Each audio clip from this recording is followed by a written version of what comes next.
कि आज का जो topic esoteric sense of Ramayan है उसमें श्री आर.बी. होलानी जी अपना व्याख्यान देंगे। प्लीज़।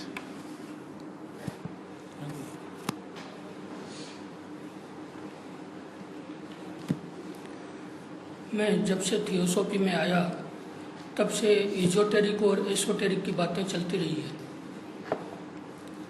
और अभी पिछले दिनों में हमने डॉक्टर साहब से निवेदन किया था कि एसोटेरिज्म है क्या, इसके बारे में हम थियोसॉफी में चर्चा करें। तो पहली बात तो यह आई कि थियोसॉफी के जो मेंबर है वो 7 साल पुराने होने से हम यहाँ पर एसोटेरिक चैप्टर खोल सकते हैं। तो मुझे लगा कि इसमें कुछ न कुछ वास्तविकता जरूर है कि इसकी गहराई में जाया जाए। पिछले शनिवार की मीटिंग के बाद में मैं और खेराजी बैठे थे, तो हमने सोचा कि क्यों नहीं हमारे से ही शुरुआत की जाए, कुछ ऐसी चेष्टा की जाए कि उसमें प्रवेश करें। तो हमारे सामने सबसे पहली चीज़ आई कि रामायण एक ऐसा विषय है जो सबके लिए बोधगम्य भी है और उस पर कुछ हम सोच सकते हैं। परंतु यह एसोटेरिज्म है क्या, इसकी जब हमने डिक्शनरी निकाल करके उस शब्द को समझने की चेष्टा की तो ये पता चला कि किसी भी क्षेत्र में, किसी भी संप्रदाय में, किसी भी लाइन में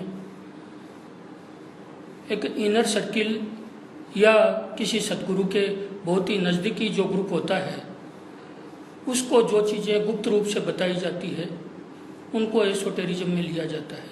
इसको हम मिस्टिसिज्म, रहस्यवाद के साथ में जोड़ सकते हैं कि सम चूजन फ्यूज के साथ में ये बात की जा सकती है। ये सार्वजनिक वाली बात नहीं है, नहीं तो इसका विकृत रूप भी लोग दे सकते हैं। तो मेरी समझ में यह आया कि इसका वास्तविक शब्द हमारे हिसाब से गूढ़ार्थ होना चाहिए।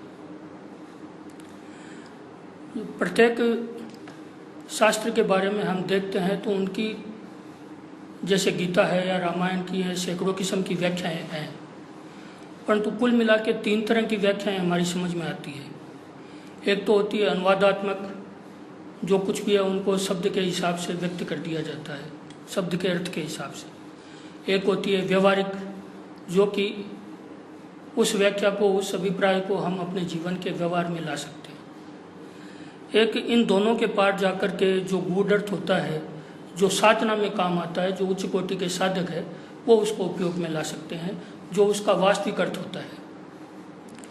तो हमारे यहाँ प्रत्येक शास्त्र में हमको ऐसा लगता है कि ये केवल कपोल कल्पनाएं हैं या इतिहास की बातें हैं या हजारों सालों की बातें हैं, इनमें कुछ सार नहीं है। परंतु हमारे मनीषियों ने इनमें ऐसी चीज़ें सूत्र के रूप में सरलता से पिरो दी गई है कि अब जिसको भी जानना हो, जो जिज्ञासु हो, उनको उसको डिकोड करना पड़ेगा, तभी उसका वास्तविक अर्थ समझ में आएगा, नहीं तो हम ऊपर ऊपर आज तक करते ही चले आ रहे हैं। तो जब मैं इस पर विचार करने लगा तो मुझे स्वामी विवेकानंद का यह स्टेटमेंट याद आया, जिन्होंने सार्वभौमिक आध्यात्मिकता के ऊपर उन्होंने कहा है कि प्रत्येक आत्मा एक अव्यक्त ब्रह्म है और अपने उस ब्रह्म भाव को प्राप्त करने के लिए आप ज्ञान, कर्म, भक्ति, योग, इनमें से किसी एक को या एक से अधिक को उपयोग करके अपने ब्रह्म भाव को व्यक्त करो और मुक्त हो जाओ। तब मैंने देखा कि आखिर इन सब शास्त्रों में वास्तविकता में जो तय में है वो बात क्या है, और हमारे भौतिक जीवन के तय में है वो भी बात क्या है।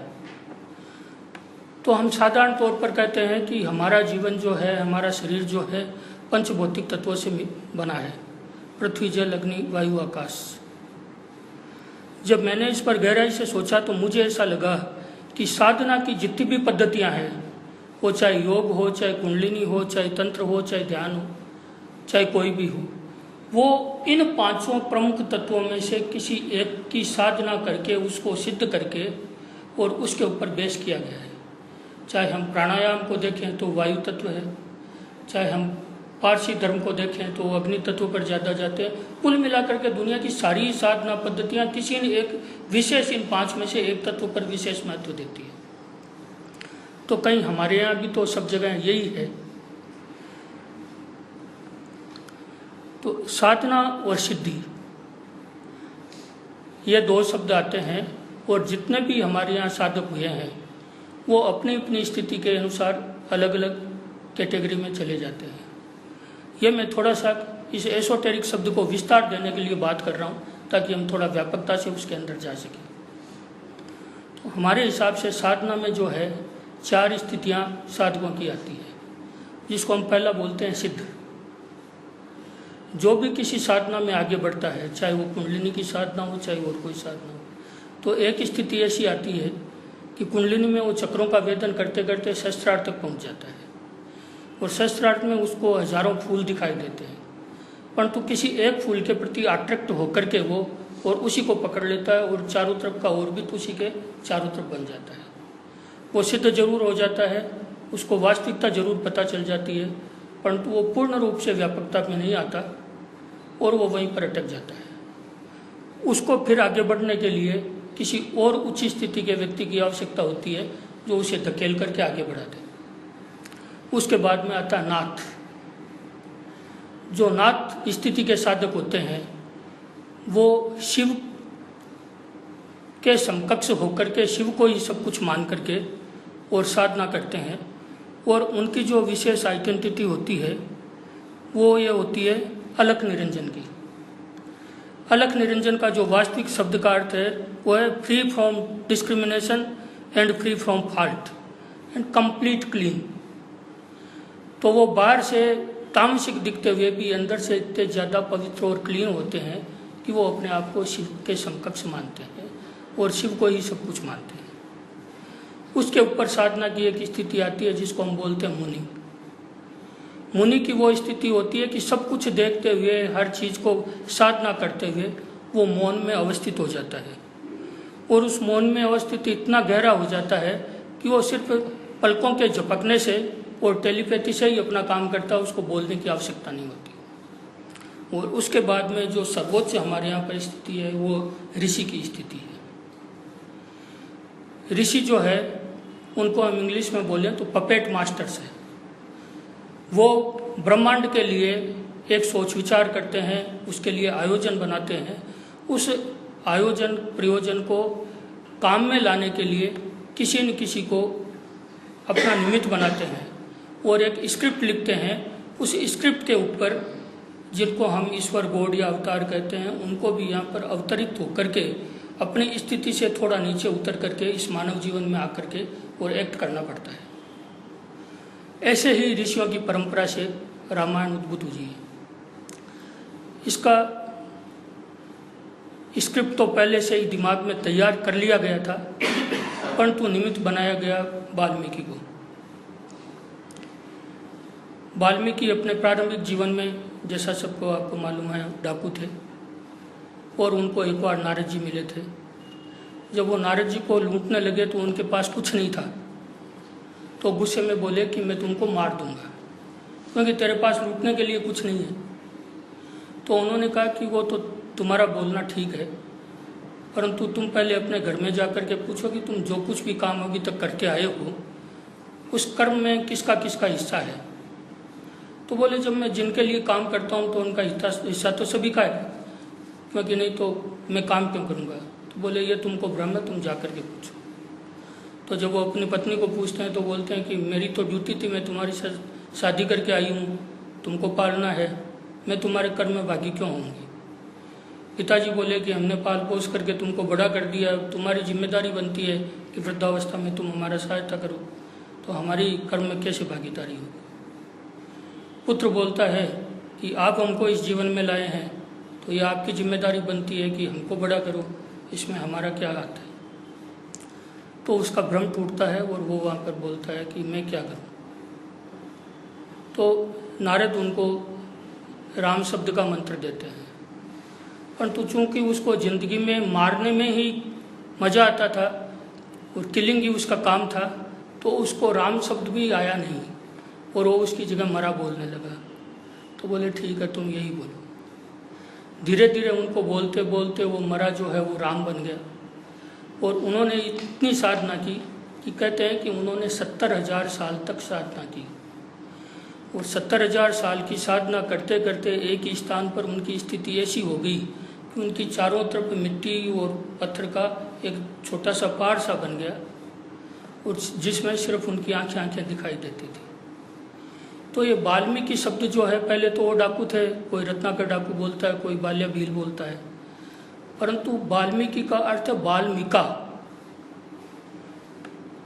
जो कि चींटियां और ये दीमक और टर्मिसाइड जो ये होते हैं, ये घर बना लेते हैं चारों तरफ, उसके अंदर जो वास करता है उस सबको वाल्मीका बोलते हैं। तो उनका नाम इससे वाल्मीकि पड़ा और उन्होंने रामायण की रचना की।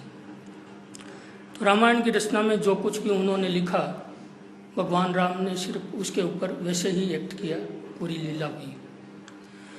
रामायण में 7 कांड है और 7 कांड जो है वो अलग अलग हमारे सेंसेज को अभिव्यक्त करते हैं।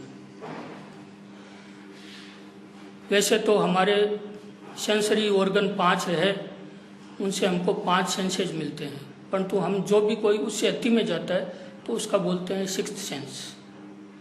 तो कुल मिलाकर के हमारे 6 सेंस है। इन 6 सेंसों को जब हम यूज करते हैं तो 7वां सेंस जो होता है उसको हम परम रस बोलते हैं। और ये 7 जो है वो रामायण के 7 कांड इंगित करते हैं। इनमें से जिसको भी हमारे जीवन में दिखता है, यदि हमारे जीवन में लस्ट है, हमारे जीवन में वासना है, तो रामायण के उस कांड में हमको थोड़ी ज़्यादा रुचि रहेगी जिसमें कि रावण ने सीता जी को अपहरण किया था। ऐसे हमारे जो भी सेंसेज है उनको एक्टिवेट करके हम देखते हैं तो कौन सा कांड हमको ज़्यादा अट्रैक्ट करता है वो हम हमारे सेंसेज से हम मिला सकते हैं।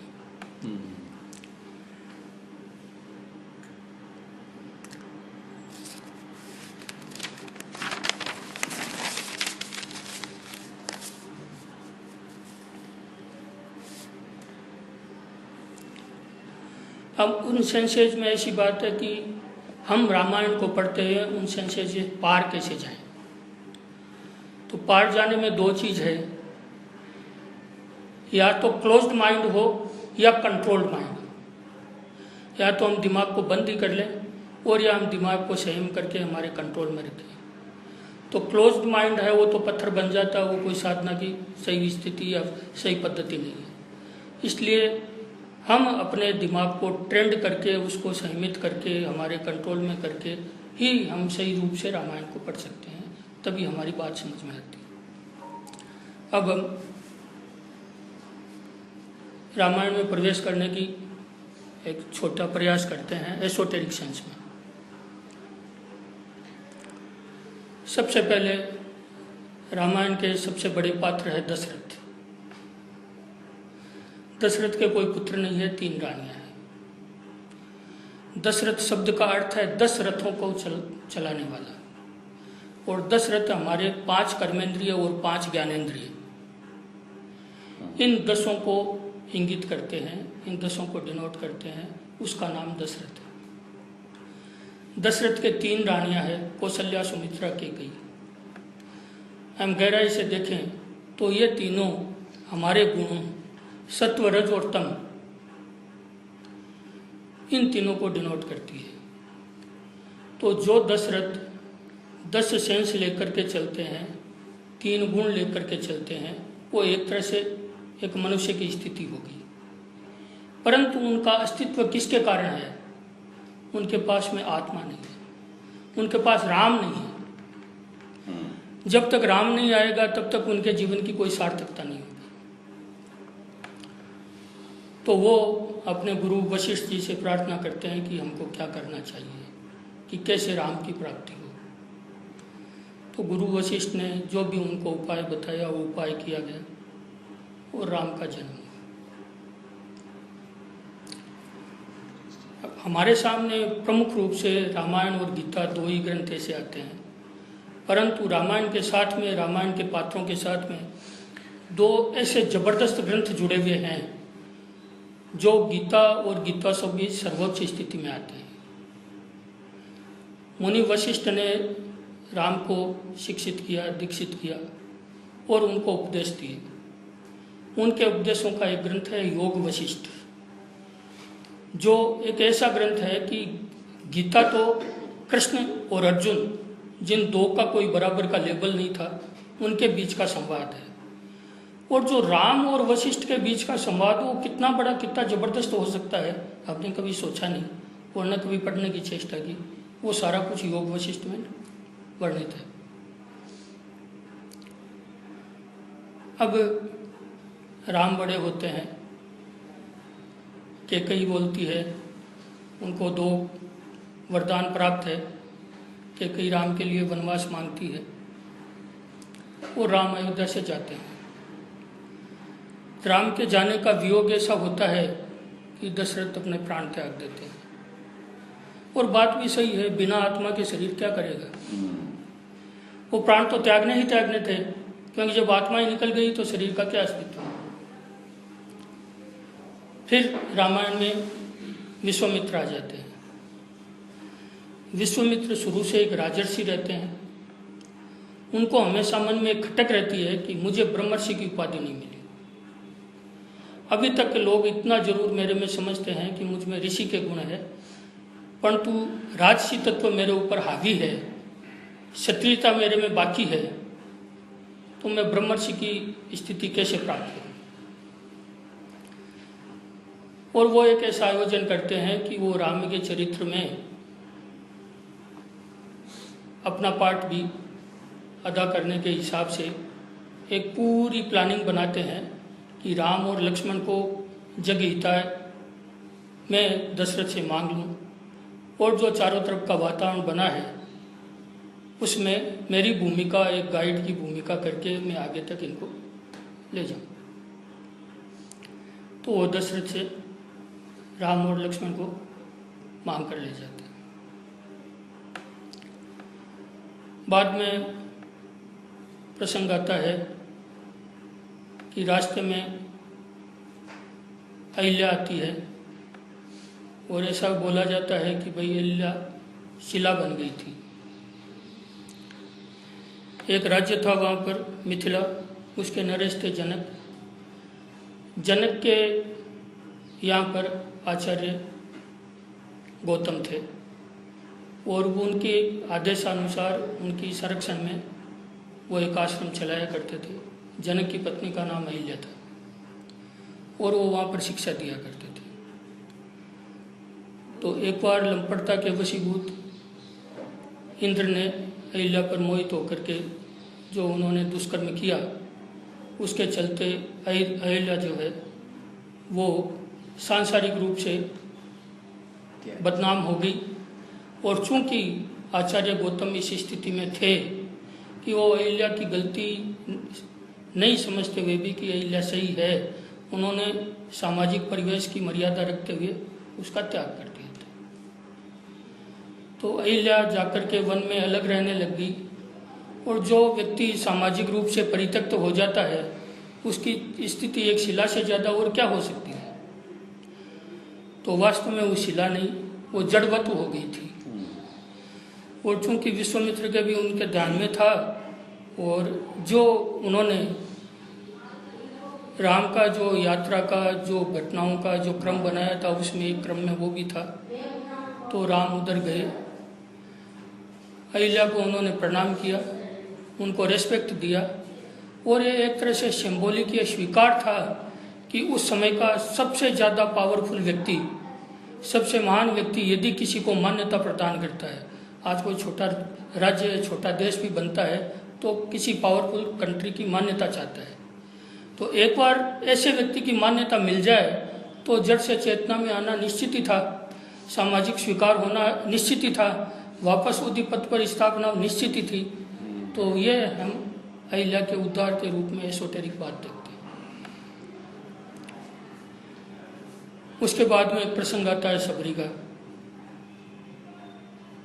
चूँकि खूब ज़्यादा स्टडी नहीं कर पाया था इसलिए प्रमुख बातें ही लेता हूँ जिससे हम एसोटेरिक शब्द को और एसोटेरिक रामायण को समझ सकें। सबरी के बारे में हम सुनते हैं कि उन्होंने राम की बहुत ज़्यादा प्रतीक्षा की थी और जब राम और लक्ष्मण उधर आए तो उनकी क्या सेवा करूं, उसमें उसने बेर इकट्ठे किए और एक एक बेर चक करके कि कहीं कोई खट्टा या खारा बेर नहीं चला जाए, और वो रखती गई। और हम देखते हैं कि भाई राम ने उन झूठे बेरों को आस्वादन किया, परंतु साधना के क्षेत्र में जो भी गहराई से गए हैं उनको ये मालूम है कि साधक की यह स्थिति बड़ी दुर्लभ है कि जब वो अपना आपा खो दे अपने प्रिय की याद में, अपने प्रिय की प्रतीक्षा में, कि उसे भान ही नहीं रहे कि मैं उनको क्या ऑफर कर रही हूँ और मुझे खाना चाहिए कि नहीं खाना चाहिए, उनको झूठे करना चाहिए कि नहीं करना चाहिए, सिर्फ भाव ही प्रभावी हो जाए। बहुत खूब। तो यही स्थिति आपने पढ़ा होगा रामकृष्ण परमहंस की आती थी। जब वो माँ काली को प्रसाद चढ़ाते थे तो प्रसाद बनने के बाद में कभी कभार वो खुद भी टेस्ट कर लिया करते थे। तो जब उनकी शिकायत की गई रानी रासमणी से और उनको पूछा गया तो उन्होंने कहा कि मैं माँ को बेस्वाद चीज कैसे प्रस्तावित कर सकता हूँ, प्रसाद के लिए कैसे दे सकता हूँ, तो उसको टेस्ट करनी मेरी जिम्मेदारी बन जाती है कि वो सुस्वादु बनी है कि नहीं बनी है, कोई तरह की खामी तो नहीं रहेगी। तो सबरी जैसे उदाहरण हम देखने को जाएंगे तो कई उदाहरण हमको मिल जाएंगे, और यह सबरी का उदाहरण नहीं है, एक साधक की उस स्थिति का उदाहरण है जो अपने आप को भूल जाए। ऐसे ही मेरे भी गुरुदेव के गुरु अपने गुरु का नाम भूल गए थे और उन्होंने उनके सामने प्रस्तावित जाकर के कहा था कि मुझे माफ़ कीजिएगा, मैं मेरा आपका नाम भूल गया हूँ। तो उन्होंने उसको गले लगाई कि इससे और बड़ी स्थिति और क्या हो सकती। यह स्थिति है भक्त और भगवान की, प्रेमी और प्रेमिका की विलय की स्थिति, जिसको हम विलय कहते हैं कि दो नहीं रहते, ड्युअलिटी नहीं रहती, अद्वैत हो जाता है। अब हम आगे चलते हैं। राम क्या है? हमारे मनुष्य के शरीर में 72,000 नाड़ियां हैं और हम राजा मानते हैं राम को। राम के राज्य को हम राम राज्य बोलते हैं। तो राजा राम इसलिए नहीं है कि वो सिर्फ प्रजा के राजा थे, वो हमारे शरीर के नस नस के, नाड़ी के, चक्रों के 72,000 नाड़ियों के अधिष्ठाता और उनको कंट्रोल करने वाले व्यक्ति हैं, इसलिए हम उनका रिस्पेक्ट करते हैं। करेक्ट। और लक्ष्मण क्या है? लक्ष्य का मतलब होता है फोकस, वन पॉइंटेड फोकस। तो लक्ष्मण जो है वो राम का कंसंट्रेशन है, वो टोटली अपना जीवन का पूरा फोकस, पूरा का पूरा जो है राम के जीवन पर ही कर रखे हैं, राम से अभिन्न होना ही नहीं चाहते। जब वो वनवास में भी जाते हैं तो राम के साथ जाते हैं, वो कभी उनसे बिछोह नहीं करते, क्योंकि वो फोकस है, वो वन पॉइंटेड फोकस है। उनका नाम लक्ष्मण है। सीता जो है वो मातृशक्ति का सबसे प्रबल रूप है और हम उनको राम की कुंडलिनी शक्ति कह सकते हैं। सीता का जन्म कैसे हुआ? जब महाराजा जनक हल चला रहे थे तो जमीन पर हल से उनको कुछ ऐसा लगा कि यहाँ पर कुछ है, तो उन्होंने उसको खोद के निकाला तो उसमें से सीता प्रकट हुई। तो सीता किसी माँ के गर्भ से पैदा नहीं हुई, सीता भूगर्भा है। और भूगर्भा का मतलब यह हुआ कि वहाँ पर पृथ्वी का अंश, जिसको हम अर्थ अंश बोलते हैं, वो ज़्यादा है। और जनक कैसे थे? जनक किसको बोलते हैं? जनक शब्द का अर्थ है क्रिएटर, जिसने संरचना की। उन्होंने क्या संरचना की? वो तो भूगर्भा थी, पैदा ही हो गई, परंतु उन्होंने जड़ता से उसमें चेतना फूंकी। उनमें जो अवेकनिंग जो थी सीता में, वो जनक के कारण थी, इसलिए वो जनक कहलाए। अब जनक को हम विदेह राज बोलते हैं।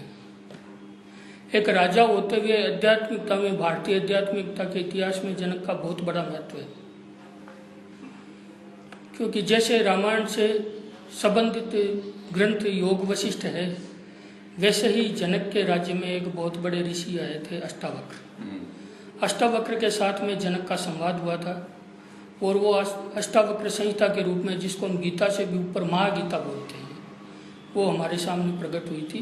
क्योंकि एक तरफ एक राजर्षि, एक विदेही, और दूसरी तरफ उतने बड़े अष्टावक्र जैसे ज्ञानी ऋषि, उनका संवाद जो है वो किस पराकाष्ठा का संवाद होगा, हम कल्पना कर सकते हैं।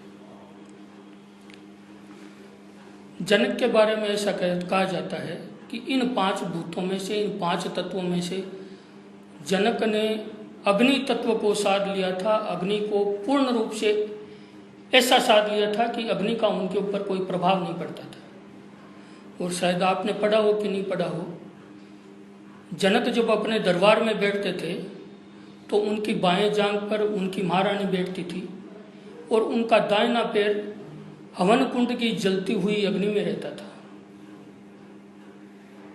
इस तरीके से वो राजकाज चलाया करते थे और इसका राज्य को सारे कार्य को संपन्न किया करते थे। और इसलिए उनको हम अग्नि में वो ही बैठ सकता है जिसको अग्नि का कोई प्रभाव नहीं पड़े, जो विदेह हो, जिसके पास देह नहीं हो। यदि देह नहीं होगा तो जलेगा क्या। इसलिए हम पूरे आध्यात्मिकता के इतिहास में जहाँ विदेह राज की बात आती है वहाँ जनक को ही कहते हैं।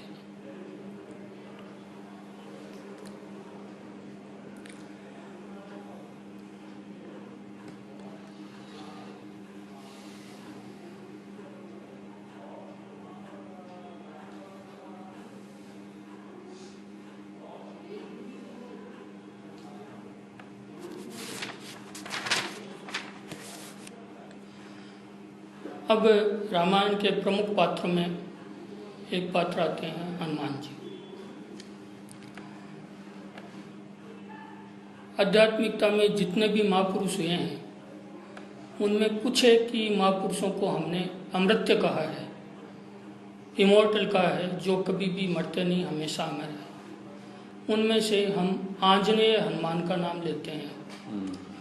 और ये आंजनेय एक ऐसा शब्द है जो हनुमान जी के लिए ज़्यादा साउथ में प्रचलित है, या तंत्र की और एसोटेरिक भाषा में आंजनेय हनुमान को कहा जाता है। हनुमान जी के साथ में एक विशेष बात यह है कि ये पवन के पुत्र हैं। तो जो तीसरा तत्व है पृथ्वी अग्नि के बाद में वायु, इसको ये डिनोट करते हैं। पवन इनके पूरे अधिकार में है क्योंकि ये पवन के पुत्र हैं। और पूरी रामायण में देखें तो इस तत्व को इन्होंने बहुत ही ज़्यादा मुख्य रूप से प्रकट किया है। ऐसा भी कहा जाता है कि सबसे पहला रामायण के लेखक जो थे हनुमान थे, परंतु चूंकि ऋषियों ने ऐसा आयोजन कर लिया था इसलिए हनुमान ने रामायण लिख करके भी, हनुमान ने रामायण लिखी पत्थरों पर अपने नखों के द्वारा। और जब उनको पता चला कि भी रामायण तो वाल्मीकि को निर्देशित कर दिया गया है लिखने के लिए, और ये लिखेंगे और इस पर राम करेंगे जो कुछ भी लीला करनी है, तो उन्होंने उस पत्थरों पर अपने नाखूनों से लिखी हुई रामायण को समुद्र में डुबो दिया था। जो कहा जाता है कि आज भी समुद्र में है। और वो रामायण ही प्रमुख रूप से रामायण है जिसके ऊपर वाल्मीकि ने लिखा और बाद में तुलसीदास ने लिखा। हमारे यहाँ जानकार लोग कहते हैं कि जो कुछ भी इस दुनिया में महत्व की स्थिति हुई, महत्व का शास्त्र बना, महत्व के उपदेश हुए, वो कभी भी नष्ट नहीं होते क्योंकि शब्द ब्रह्म है। हमारी थियोसॉफी में भी आता है कि जो कुछ भी यहाँ पर उपयुक्त है अध्यात्म के लिए, साधकों के लिए, वो सारा आकाश में संचित है। जब भी इसकी आवश्यकता होती है, जब भी कोई साधक ऐसा जिज्ञासु बनता है, जब भी उस समय की आवश्यकता होती है, वो आकाश से किसी न किसी के द्वारा किसी के ऊपर वो उतर जाता है। ऐसा ही कुछ जग्गी वासुदेव कहते हैं कि जो कुछ भी संसार में अमूल्य है आध्यात्मिकता के तौर पर, वो मानसरोवर कैलाश में संचित है। जब भी जिसकी आवश्यकता होगी वो उसको मिल जाएगी। तो कुछ हमको ऐसा लगता है कि यह भी एक वास्तविकता है, नहीं तो मैडम ब्लाउटस्की के ऊपर ये नीरव नाथ क्यों उतरता, मोहम्मद साहब के ऊपर कुरान क्यों उतरती। और जो कुछ भी इस दुनिया में महत्व की चीज़ है, किसी भी लेखक के द्वारा वो अवतरित हुई है, तो वो उस लेखक की नो माइंड की स्थिति में अवतरित हुई है, उसमें उसका कुछ भी हाथ नहीं है। एक आवेशित स्थिति है जिसमें सार्वभौमिक सनातन सत्व उतरता है।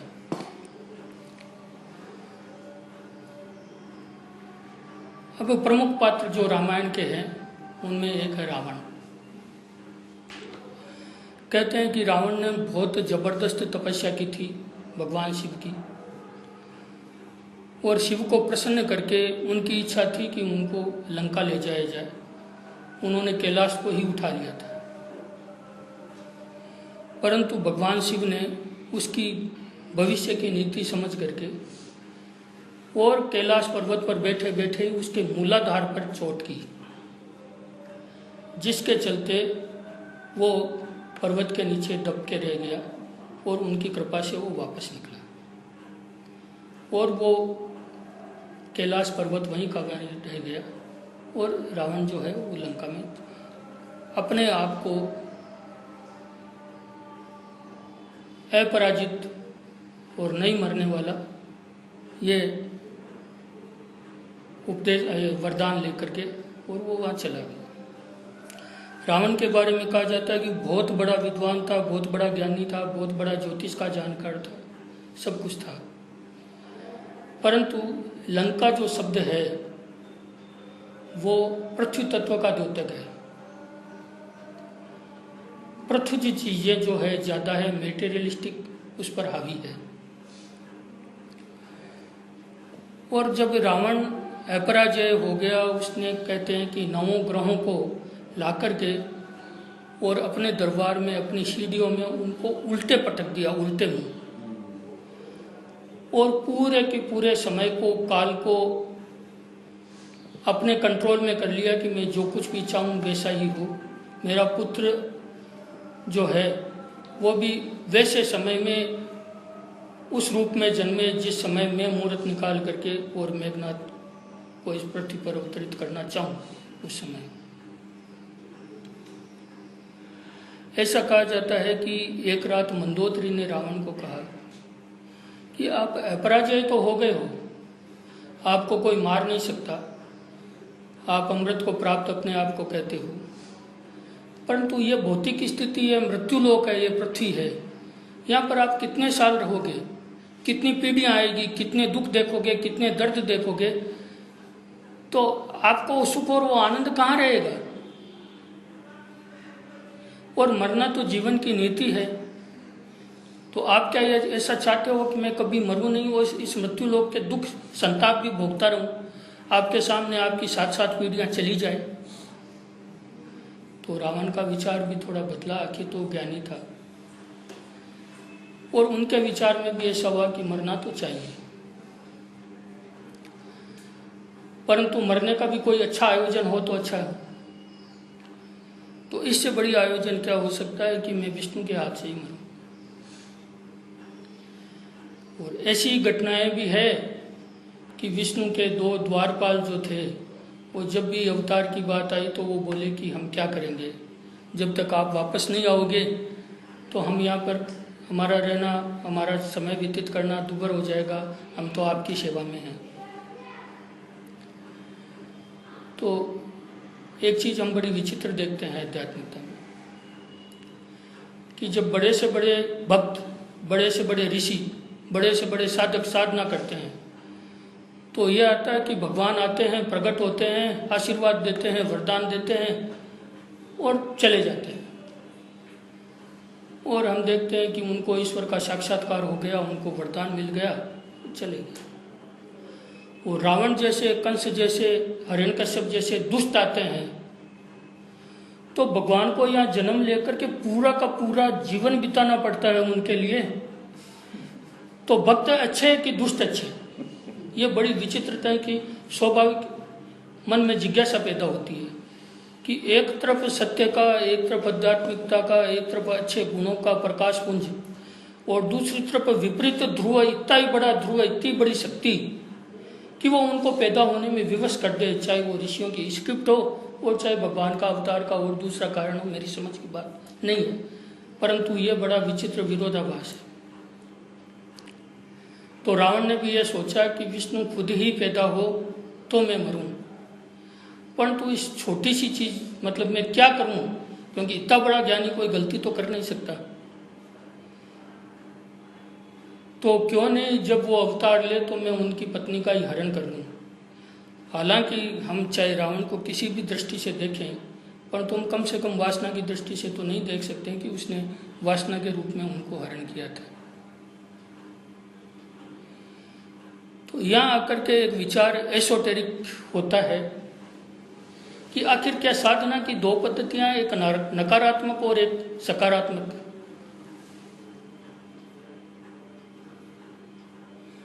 मेरे गुरुदेव भी ऐसा कहा करते हैं कि सबसे बड़ी साधना की जो पद्धति है वो सतत स्मरण है। सतत स्मरण हम प्रेम करके भी उतना नहीं कर सकते जितना कि हम दुश्मनी करके कर सकते, क्योंकि एक जो पक्का दुश्मन होगा वो 24 घंटे अपने दुश्मन को याद रखेगा। पक्का दोस्त 24 घंटे अपने दोस्त को याद नहीं रख सकता। तो रावण ने अपने कल्याण के लिए दुश्मनी मोल ली और 24 घंटा भगवान को याद करने का ये एक साधन अपनाया, नकारात्मक साधना जिसको हम कह सकते हैं।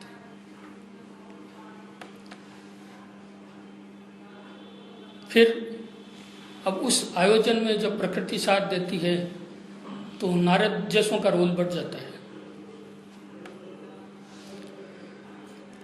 तो मैंने कहीं पढ़ा है कि जब रावण पैदा हुआ तो नारद को ऐसा लगा कि जो रामायण लिखी गई है वो बढ़ रही है। अब रावण पैदा हुआ तो राम भी पैदा होंगे, तो ब्रह्मा को जाकर के बोलते हैं कि रावण पैदा हो गया है। तो ब्रह्मा उस समय मंजन कर रहे थे सुबह उठ के। पूरी रामायण हो गई, राम हो गए, रावण हो गए, रावण की मृत्यु हो गई, और वो जाकर के नारद उनको बोलते हैं कि रावण तो मर गया है, और उनका भी मंजन ही पूरा नहीं हुआ। तो हम समय की गति के बारे में, समय की अवधि के बारे में, समय की अवधारणा के बारे में भी जब हम बात करते हैं तो समय भी अलग अलग ग्रेड में, अलग अलग काउंट में, अलग अलग यूनिट में गिना जाता है। ब्रह्मा का समय अलग है, विष्णु का समय अलग है, देवताओं का समय अलग है, हमारा समय अलग है। और जब हम बॉडी लेस अवस्था में होते हैं तो समय की कोई अवधारणा नहीं रहती। जब हम दूसरा जन्म लेते हैं तभी हमको पता चलता है कि अरे इतने साल निकल गए। तो रावण का भी सारा आयोजन पूरा होता है। रावण और राम का युद्ध होता है। युद्ध में पहले कुंभकर्ण की मृत्यु होती है, कुंभकर्ण पराजित होता है। कई ऐसी चीज़ें थी जो मेरी समझ में नहीं आती थी कि क्या हो रहा है। जैसे कि बार बार में ये पढ़ा जाता था कि जब भी हमारी मृत्यु होती है तो यम के दूत हमको लेने के लिए आते हैं। पर जब मैंने रामायण पढ़ी तो यह आया कि जब कुंभकर्ण की मृत्यु हुई और यम के दूत उनको लेने गए तो यम के दूतों को हटा दिया गया और नारद जी स्वयं वहाँ पर प्रकट हुए और बोले कि तुम यहाँ किस लिए आए हो, ये तो मेरा शिष्य है, इनकी आत्मा तो मेरे साथ जाएगी। तो जब कोई सद्गुरु कहता था कि भाई जब भी मेरे किसी शिष्य की मृत्यु होती है तो मैं खुद उसको स्वयं लेने आता हूँ, मैं स्वयं उसको रास्ता दिखाता हूँ, स्वयं उसकी आत्मा को यात्रा कराता हूँ, तो ये बात कुछ समझ में नहीं आती थी। परंतु जब मैंने रामायण पढ़ी तो मेरी समझ में आता है कि यदि किसी का कोई सद्गुरु हो तो उसके पास यम के दूत नहीं आते, क्योंकि आत्मा को किस तरह से यात्रा करनी है और उसके मोक्ष का क्या कारक हो सकता है, जब हम सद्गुरु के चरणों में आ गए हैं तो वही हमको रास्ता दिखाते हैं। ये भी एक सबसे बड़ा एसोटेरिज्म है। तो अब सवाल ये उठता है कि कई लोग ऐसा भी बोलते हैं कि राम के पास में, राम के महल में, राम के पास रह करके और कैकेयी का कुछ भी परिवर्तन नहीं हुआ, और रावण के पास रह करके और विभीषण का कुछ बिगड़ा नहीं। तो ये भी क्या बात है। तो हम गहराई से सोचते हैं तो इसमें भी जब हम जहाँ पर पैदा हुए हैं उस वातावरण का तो जरूर असर पड़ता है, परंतु जो हमारे पूर्व के संस्कार, संचित संस्कार है, जहाँ पर हमने हमारी यात्रा समाप्त की थी, उसके आगे की यात्रा शुरू करने के लिए हमारे अंदर की जो चेतना है वो कायम रहती है और वो हमको जरूर रास्ता दिखाती है। और उस रास्ता के चलते ही हम चारों तरफ की जो परिस्थितियां हैं उनसे बच जाते हैं और जहाँ हमको पहुंचना है लास्ट में हम पहुंच जाते हैं।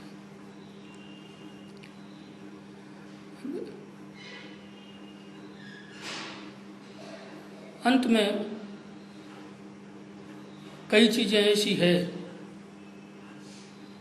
जो मैं विशेष रूप से आंजनेय के बारे में कहना चाहता हूँ। हमने हनुमान जी का चरित्र सुबह से शुरुआत से लेकर के लास्ट तक देखा। कई उनके वीरता के रूप देखे, भक्ति के रूप देखे। रामायण में नवदा भक्ति की आती है बात और सब कुछ बात आती है।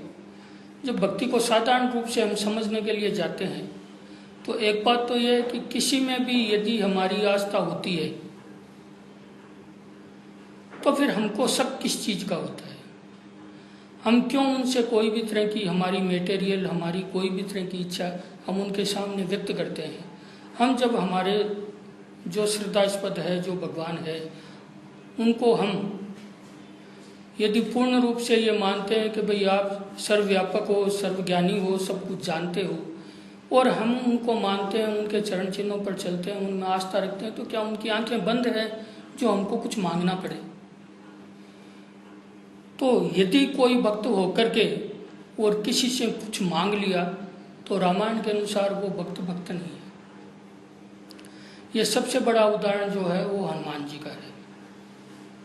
हनुमान जी के जीवन में हम देखते हैं तो हनुमान जी के जीवन में हमको ये लगता है कि हर बात पर वो चाहते हैं कि मैं रामचंद्र जी का क्या नहीं कर दूं। उन्होंने अपने पूरे के पूरे चरित्र में राम से कभी कुछ मांगा नहीं, और चाहे वो भरत मिलाप हो, चाहे लक्ष्मण की जान बचाने के लिए संजीवन बूटी लेकर के आना हो, चाहे सीता का पता लगाना हो, जो कुछ भी उन्होंने किया राम के लिए किया, परंतु जीवन में कभी भी राम से मांगा नहीं। एसोटेरिक सेंस में हनुमान जो है वो रुद्र के अवतार है, शिव के अवतार है। और रामायण में हम बहुत गहराई से देखें तो ये हमको लगता है कि जब हनुमान को पूछा गया राम के बारे में तो उन्होंने अपना हृदय चीर करके और ये दिखा दिया, ये देखिए राम और सीता मेरे हृदय में स्थित है।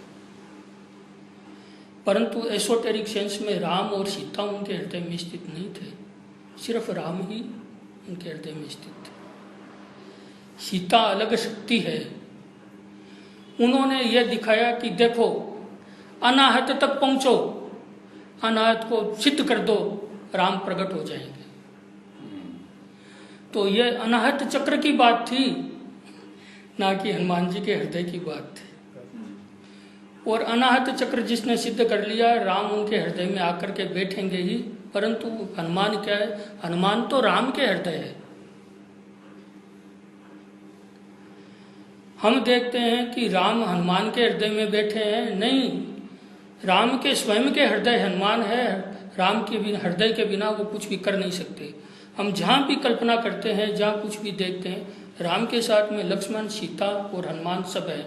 इनके बिना राम का राज्य अधूरा राज्य है, क्योंकि राम स्वयं आत्मा है, सीता उनकी शक्ति है जिसको हम कुंडलिनी शक्ति, मातृ शक्ति, जो कुछ भी कह दो, लक्ष्मण उनके फोकस है और हनुमान उनका हृदय है।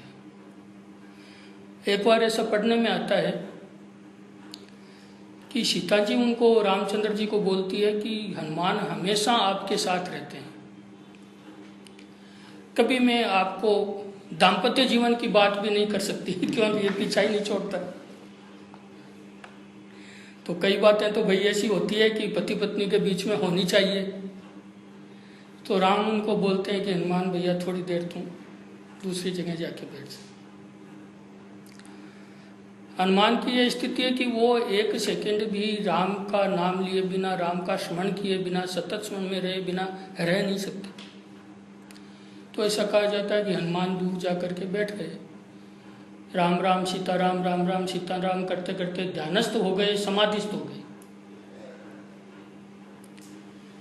जैसे ही वो समाधिस्थ हुए तो हृदय का कंपन तो बंद हो गया, राम विचलित हो गए, राम को उबासियां आने लग गई। सीता बोलती है कि आप मेरी बात सुन रहे हो कि उबासियां ले रहे हो, आप हो कहाँ। तो उनकी ऐसी स्थिति हो गई जैसे एक बीमार की स्थिति होती है। तो वो लक्ष्मण को बोले कि आप किसी वैद्य को बुलाओ। लक्ष्मण बोले कि मेरी रक्षा करने वाले ये हनुमान थे, मैं हनुमान को जाके बोलता हूँ क्या करना चाहिए। तो उन्होंने हनुमान को जोर से बोल करके चिल्ला करके जगाया और हनुमान जैसे ही चमक करके खड़े होकर के उठते ही राम वहाँ पर ठीक हो गए, क्योंकि उनका हृदय पूर्ण रूप से स्पंदन में आ गया था, समाधि की अवस्था तोड़ करके।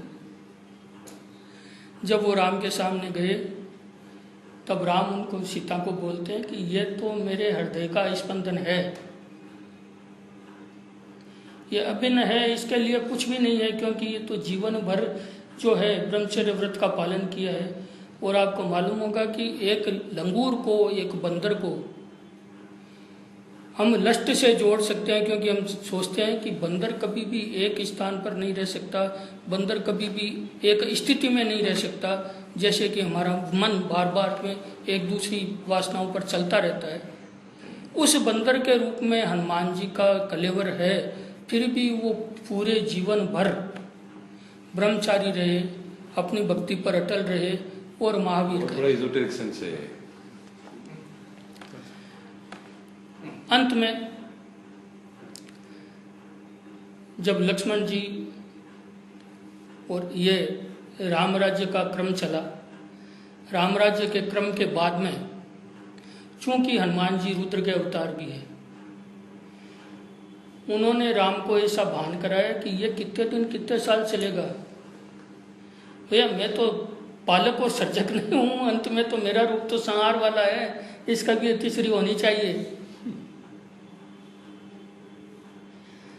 तो सबसे पहले लक्ष्मण जी गए, वो जाकर के सरयू में कूद गए। जब पूरे जीवन का फोकस ही चला गया, जब इधर जो हृदय स्पंदित कर रहा था वो बोल रहा था कि आपका काम पूरा हो गया, दुनिया को सारी चीज़ें आदर्श रूप में मिल गई है, एक आदर्श की स्थापना हो गई है, तो राम भी स्वयं जाकर के बाद में उन्होंने भी जल समाधि सरयू में ले ली और रामायण का ये बहुत ही छोटे रूप में मैं इससे एकदम सेटिस्फाइड नहीं हूँ, परंतु एक एसोटेरिक सेंस में प्रवेश करने की हमने चेष्टा की है। इसका पूरा का पूरा रामायण का जो आधार है वो मूलाधार से लेकर के शस्त्रार्थ तक का है, परंतु आज के कलेवर में इसकी व्याख्या नहीं की जा सकती, क्योंकि उसके लिए भी हमको कम से कम 1 महीना रामायण के ऊपर मेडिटेट करना पड़ेगा, तब हम सही तरीके से उसको सेंस को एक्सप्लेन कर सकेंगे। परंतु ये एक छोटी सी चेष्टा थी जो मैंने आपके सामने।